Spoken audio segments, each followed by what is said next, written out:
I never thought I would become the kind of man who checked his wife's phone while she showered, but that is exactly where it started. 3 weeks ago, I noticed Lynn coming home later than usual. Her cheeks flushed and her hair slightly damp at the temples, even though it had not rained.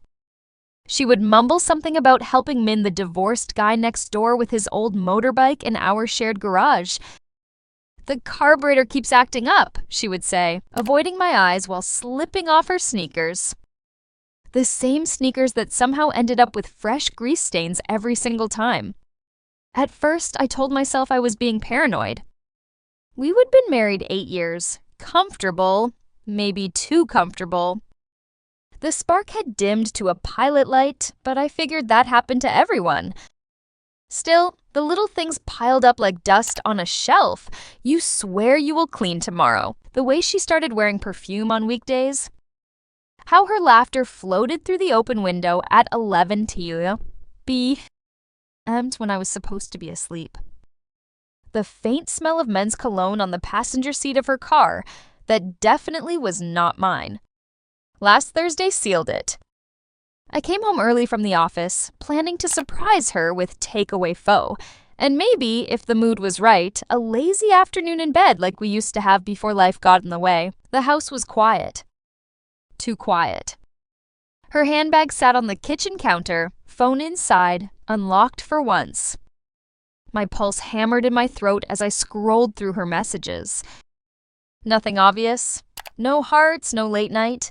I miss you texts. But there was a thread with Min that made my stomach drop. Short practical exchanges about tools and timing, except every single one ended with a tiny winking emoji from her end. The last message, sent 20 minutes ago, "Doors open. Come whenever you are ready." I stood there in our kitchen, feeling the world tilt. My wife, my Lynn, the woman who still kissed me goodbye every morning, was sneaking around with the neighbor. Part of me wanted to storm out, kick the garage door down, and drag her inside by the wrist. Another part, darker and quieter, wanted to see how far this had gone. That second part won. I slipped out the back door, barefoot, so the gravel would not crunch, and circled around the side of the house. The garage sat detached, 20 meters from the main building, its single window glowing faintly behind the half-closed roller door. Summer heat still clung to the air even though the sun had dipped. Crickets chirped loud enough to cover the sound of my breathing as I crept closer. Through the gap, I could see them. Lynn stood with her back to me, wearing those tiny denim shorts she claimed were only for gardening, the ones that hugged her hips like they were painted on. Min leaned against the workbench, arms crossed, watching her with the kind of smile I had not seen directed at me in years. My chest tightened so hard I almost gasped. She laughed at something he said, low and private, then reached past him for a wrench that was clearly within his reach. Her body brushed his. He did not move away. Instead, his hands settled on the small of her back, fingers spreading possessively. I watched, frozen, as she tilted her head to look up at it. The garage light caught the shine on her lips. She would reapplied gloss. For him. I should have burst in right then. Instead, I pressed myself against the warm metal wall and kept watching, hating myself and unable to stop. Min murmured something I could not catch. Lynn's answer was a soft sound, almost a moan, before she rose on her toes and kissed him. Not a quick stolen peck. This was slow, hungry, the kind of kiss that left no doubt what came next. His hands slid down to grip her backside and pull her flush against him. She melted into it, arms winding around his neck like she belonged there. My mouth went dry. Anger should have been roaring through me, but beneath it ran a current of something else, something hot and shameful that made my jeans uncomfortably tight. I told myself I was gathering evidence, that I needed to see exactly how far she had gone before I confronted her. Lies. The truth was uglier. I could not look away. They broke the kiss only long enough for Min to lift her onto the workbench. Tools clattered to the floor. Lynn's legs parted instantly, wrapping around his waist as he stepped between them. The sound of her breathing reached me even from outside, quick, eager little gasps that used to be mine alone. When his mouth moved to her neck, her head fell back, exposing the column of her throat. I would kissed 1,000 times. Now his teeth grazed the same skin, and she arched into it like she was starving. I do not know how long I stood there. Minutes, maybe. Long enough for him to peel her tank top over her head and toss it aside. Long enough for her bra to follow, revealing the breasts I still dreamed about on the nights she fell asleep before I got home. Long enough for her fingers to fumble with his belt while he sucked a mark just above her collarbone that she would have to hide from me tomorrow. My hand pressed hard against the front of my jeans, not stroking, just holding pressure against the ache that had no business being there. This was betrayal in real time, my marriage crumbling 20 meters from where I stood, and yet my body responded like it was the hottest thing I would ever witnessed. I felt dizzy with it, rage and lust braided so tight I could not tell which was winning. Then Lynn glanced toward the window. For one terrifying second, I thought she saw me. Our eyes seemed to lock through the gap, but the light was behind me and her gaze was glassy, unfocused. She smiled slow, wicked, and pulled Min's head down to her chest. The message was clear. She was not thinking about me at all. I backed away silently, heart hammering so loud I was sure they would hear it. By the time I reached the house, my shirt stuck to my back with sweat that had nothing to do with the weather. I slipped inside, closed the door without a sound, and stood in our dark bedroom trying to breathe. Tomorrow, I told myself. Tomorrow I would confront her. I would end this. I would get answers. But as I lay in bed long after she slipped in beside me, showered, sweet-smelling, kissing my cheek like nothing had happened, I knew tomorrow was not going to be about endings. Something had cracked open inside me, watching them, and I was not sure I wanted to close it again. The next afternoon I called in sick, something I had not done since our honeymoon. Lynn kissed me goodbye at 8:17 Him exactly. Same as every weekday, her lips soft and tasting of the mint toothpaste we shared. "Feel better, she whispered, fingers brushing my cheek with practiced tenderness.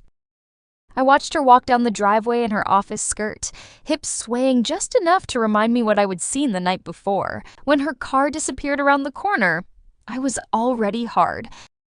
I waited an hour, then 2, pacing the house like a caged animal. Every creak of the floorboards sounded like footsteps. At 11:43, my phone buzzed an unknown number. I almost ignored it, but the preview showed a single photo.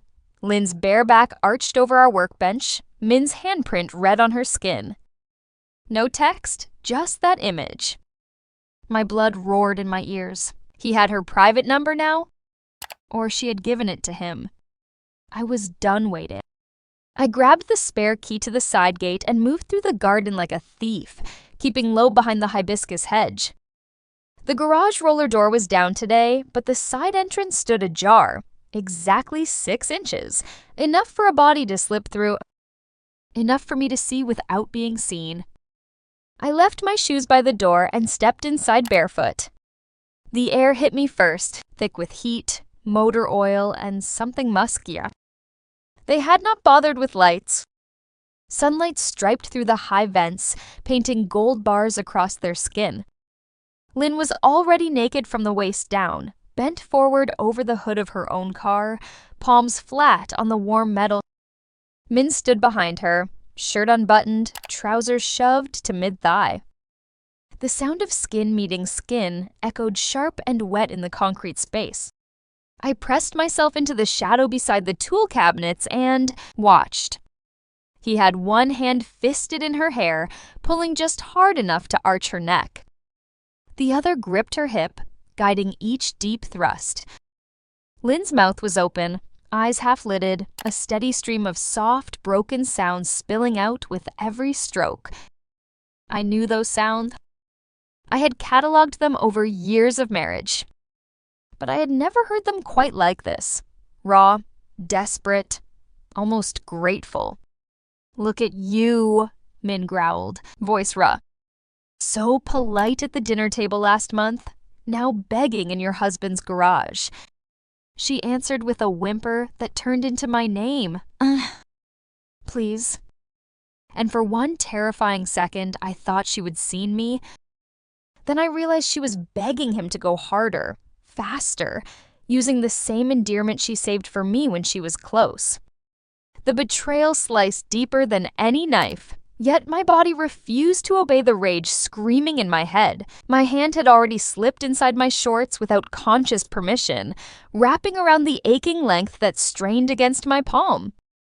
I hated myself for it, hated them, but I could not stop stroking in slow, guilty pulls that matched the rhythm of Min driving into my wife.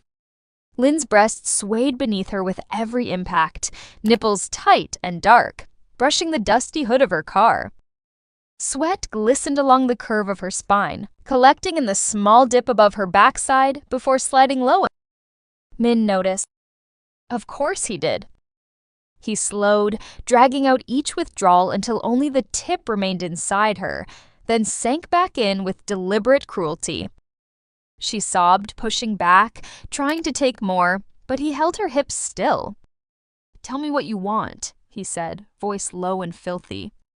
"You," she gasped immediately. "All of you, please. Deeper. Whose wife are you right now?" The question hung in the hot air. I waited for her to hesitate, to remember the ring on her finger, the man hiding 10 feet away with his hand down his pants. She did not. "Yours," she breathed. "Right now, I am yours." Something cracked open inside my chest, equal parts agony and dark, dizzying heat. My grip tightened. I was leaking over my fingers, slick and shameful. Minnie rewarded her with a brutal thrust that lifted her onto her toes. Good girl. He released her hair and reached beneath her, fingers finding her clit. The effect was instant, her whole body locked, thighs trembling, a high, broken cry tearing from her throat as she came hard around him. I watched her face in the side mirror, eyes squeezed shut, mouth open in a silent scream, and felt my own climax clawing up my spine. I bit down on my forearm to stay quiet, hips jerking helplessly into my fist as I spilled over my hand in thick pulses. They were not finished.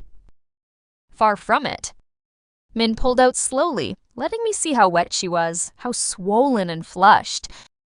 Lynn stayed bent over the hood, panting, legs shaking. He turned her around gently, almost tenderly, and lifted her to sit on the edge. The car creaked under her weight. She wrapped her arms around his neck and kissed him like she was drowning, legs spreading wide to welcome him back. I should have left then, should have stormed in, ended it, reclaimed what was mine. Instead, I stayed in the shadows, wiping my hand hastily on my shirt, cock already twitching again at the sight of them. Min entered her in one smooth stroke. Face to face now, they moved slower, deeper, foreheads pressed together. I could hear every word. "I thought about this all morning," she whispered against his mouth. While I kissed him goodbye, I was thinking about your cock inside me. He groaned and thrust harder. "You are soaked for me every time. Your husband must be blind. He does not look at me the way you do," she said, and the honesty in it nearly buckled my knees. They picked up speed, the car rocking beneath them. Lynn's back arched, head falling against the windshield, and I had the perfect view of Min sliding in and out of her, glistening with her arousal. When she came a second time, it was quieter, almost reverent, her whole body shuddering as she clung to him. Min followed moments later, burying himself deep and holding still. I watched his back tense, the flex of his hips as he emptied inside her. My wife. Inside my wife. They stayed locked together, breathing hard, kissing lazily. Eventually, he pulled out and helped her down. A thin trickle slid down her thigh.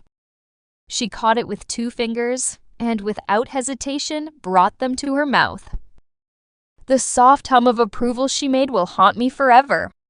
I was backing toward the door, dizzy and shaking, when Lynn spoke again. "Tomorrow?" she asked, voice husky. Min tucked himself away, smiling. "Same time." "Bring the red lingerie, the one you said he never notices." She laughed softly and reached for her discarded shorts. "He really does not." I slipped out before they turned around, barefoot across the hot concrete, heart hammering so loud I was sure the neighbors could hear. By the time the side gate clicked shut behind me, I was running not away, but toward the house, toward the bedroom, toward the shower where I could lock the door and process what the hell I would just become. I stood under the scalding water for 20 minutes, trying to scrub the images from my brain. It did not work. Every time I closed my eyes, I saw her face when she came, heard her say she was his. And beneath the hurt, beneath the humiliation, the hunger roared louder than ever. When Lon came home that evening, she smelled of jasmine soap and lies. She kissed my cheek, asked if I felt better, then disappeared to start dinner. I watched her move around the kitchen, humming, cheeks still faintly flushed, and I knew tomorrow I would not hide. Tomorrow I would walk straight into that garage and take back what was mine, or maybe, the darker voice whispered, finally claim what I would been missing all along. The alarm on Mark's phone went off at 6:12 a.m. Yeah, the same as every weekday. He groaned, slapped it silent, and rolled toward me for the usual half-asleep kiss on the cheek before shuffling to the shower. I pretended to be asleep, eyes slitted just enough to watch him go. The second the bathroom door clicked shut and the water started running, I slipped out of bed, legs still trembling from everything Jake had done to me hours earlier. The sheets were a disaster damp in places they had no business being damp. I stripped them fast, heart racing, and carried the bundle downstairs to the washroom. The whole time I could feel Jake still inside me, a slow trickle that made me press my thighs together as I walked. I started the load on hot, added extra detergent, like that could wash away evidence, then stood in the laundry room catching my breath. A soft tap at the back door made me jump. Jake stood on the patio in running shorts and a hoodie, hair messy from sleep or lack of it, a crooked grin on his face. He held up his phone, a single text he would sent while I was stripping the bed. "One more, before I leave for class." I should have shaken my head, locked the door, ended this before it swallowed me whole. Instead, I opened the door and pulled him inside by the front of his hoodie. The shower was still running upstairs. We had maybe 7 minutes. He backed me against the kitchen island, hands already pushing under the oversized t-shirt I would thrown on one of Mark's, ironically. No underwear? He discovered that immediately and made a low, approving sound in his throat. "Morning, Mrs. Harper," he murmured against my neck, teeth scraping the spot that made my knees buckle. "Shut up and kiss me," I whispered. He did. Hard. Claiming, like he would been thinking about my mouth all night the way I would been thinking about his. His hand slid down to cut my ass, lifting me onto the island. Dishes from last night clinked dangerously. I wrapped my legs around his waist and felt him hard against me, already 21 years old and ready again like the night had been a warm-up. "Condom?" he asked, voice strained, forehead pressed to mine. I shook my head. "Pill. And I want to feel you again." "Just you?" That was all it took. He shoved his shorts down just far enough, lined up, and thrust into the root in one stroke. I gasped into his mouth, nails digging into his shoulders through the hoodie. He did not bother with slow this time. He fucked me hard and fast, hips snapping, the island creaking under us. Every thrust shoved me back an inch until he hooked an arm around my waist and anchored me exactly where he wanted. I could hear the shower still going, the faint sound of Mark humming off key through the pipes. The danger of it. My husband, 20 feet away, naked and oblivious, made everything sharper, hotter. I clenched around Jake deliberately, and he cursed under his breath. "Emma," he groaned, "you are gonna kill me." "Do it," I breathed against his ear. "Come inside me while he is singing in the shower." That pushed him over. He slammed deep one last time and stilled, pulsing hard, filling me again with a shudder that ran through his whole body. The feel of it, hot, endless, sent me spiraling right after him, biting down on his collar to stay quiet as I came around him, thighs shaking. We stayed locked together, panting, his face buried in my neck. Water shut off upstairs. Footsteps on the creaking floorboards. Jake pulled out fast, tucked himself away, and pressed one last fierce kiss to my lips. "Tonight," he whispered. "Same way." Then he was gone out the back door, over the fence, vanishing into his own house like a ghost. I slid off the island on shaky legs, wiped myself quickly with a paper towel, and tossed it deep into the trash under other garbage. By the time Mark came downstairs in his suit and tie, hair still wet, I was at the stove making coffee like any normal Friday morning. "Morning, babe," he said, kissing my cheek exactly where Jake's mouth had been minutes earlier. "Sleep okay?" "Like the dead," I lied, smiling over my shoulder. He did not notice the flush in my cheeks, or the way I had to lean against the counter because my legs would not hold me up yet. He grabbed his travel mug, checked his watch, and headed for the garage. The front door closed behind him. His car started. Pulled away. I stood in the sudden silence of the house, coffee forgotten, feeling Jake's warmth still deep inside me, already counting the hours until night fell again. My phone buzzed on the counter. A new text from an unsaved number. "Jake, windows open!" Midnight. "Wear the red robe this time." I smiled, slow and wicked, and typed back a single word. "Always."